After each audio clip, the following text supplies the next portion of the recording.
likes Western history? And who knows Western history really well? Betty. Okay. How familiar are you with Native American history? No, about 50%, I suppose. Okay.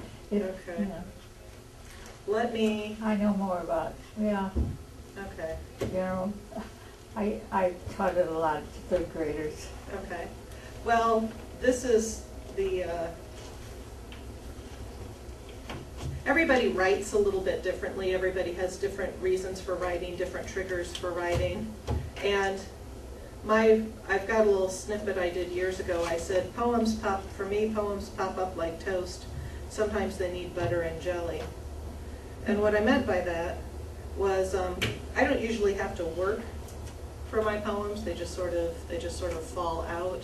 And the ones that do that are the ones that are good. The ones I try too hard on are the ones that, 5 years later I'm like, oh my God, please throw that in the trash.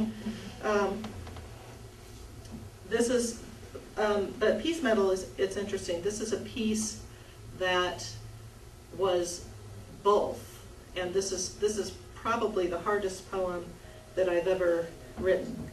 The context of it was I was working. I was at work, and on a break I was flipping through.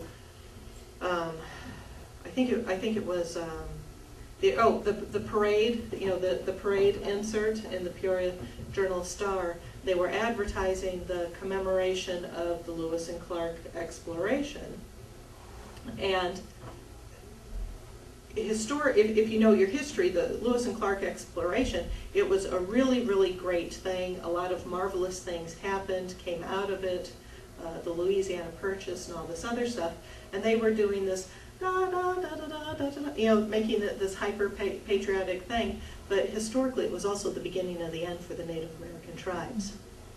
And the spin that this ad put on this event absolutely nauseated me. And I wrote this poem because I was angry. And I had little pieces of it. Sometimes I write in its little snippet.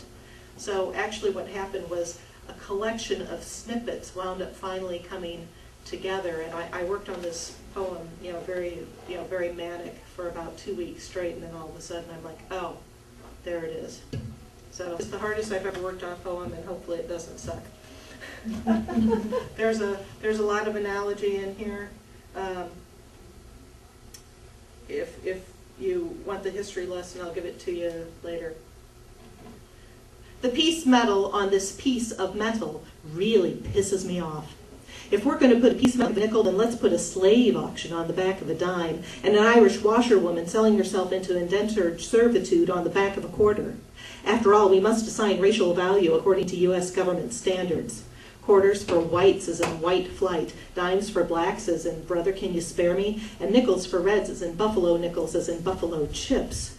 Put a price on red blood. 1680 for the Pueblo Revolt, item returned 12 years later. 1734 for a walking purchase, so much for brotherly love. And buy Louisiana, 'cause it's on sale. Could Lewis and Clark and Jefferson foresee the Dawes Act of 1887? Break the calumet, get out a hatchet, use a wampum belt for a tourniquet, cry a trail of tears, put a price on pain. This is a quote. Good words do not last long. They do not pay for my dead. They do not pay for my country. It makes my heart sick. That's Chief Joseph. Thunder rolling from the mountains trips over a bitter root and falls into a big hole just 40 miles from freedom. Strong, hard warrior society grasps at the cloud, seeing the crowds looting their way down the thieves' road. Summer 1874, yellow hair, his vows forsworn, head southwest into sacred grounds, 210 burial mounds. Redskins laugh, whites horrified. How dare they defend their way of life? Oppression, discussion, retaliation, systematic annihilation of the first peoples that walked this part of the earth, the ones that knew what Turtle Island is worth. Oppression, discussion, retaliation, systematic annihilation, still going on in our First Nations. Red skin, skinned alive. Destroy their culture so yours can survive. Make sure you teach the children's lies. Wrap golden strands around them, bind them, lock them, brainwash them to repeat history again and again. Not one red cent on foreign aid makes sense when there is such senseless poverty right here in the land of the free. Not 2 red cents to rub together in the fate of so many Rosebud residents. It defies common sense. Not 3 red cents or even 4 can begin to touch the policies I deplore. But give them a nickel, 5 cents. Oh yes, commemorate and never forget what we did to these people whose blood we spilled red.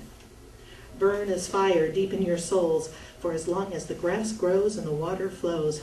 Break free, children, break you free. Know that all you know is not all that it seems. Seek out those with whom you disagree. Turn their pages, make yourself think. Read the old books, remember the forgotten, and never forget the memories of your elders, because dust sneezes out abhorrent mildewed truth, aged as yellow as these policies of fear recorded by Oklahoma City press. Ignore, ignore, ignore the precedent of precedents.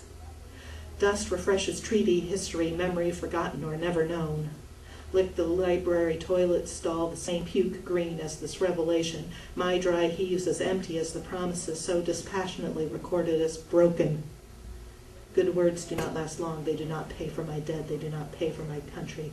It makes my heart sick. And that's why the peace medal on this piece of metal really pisses me off. Red power! Red power! Red power!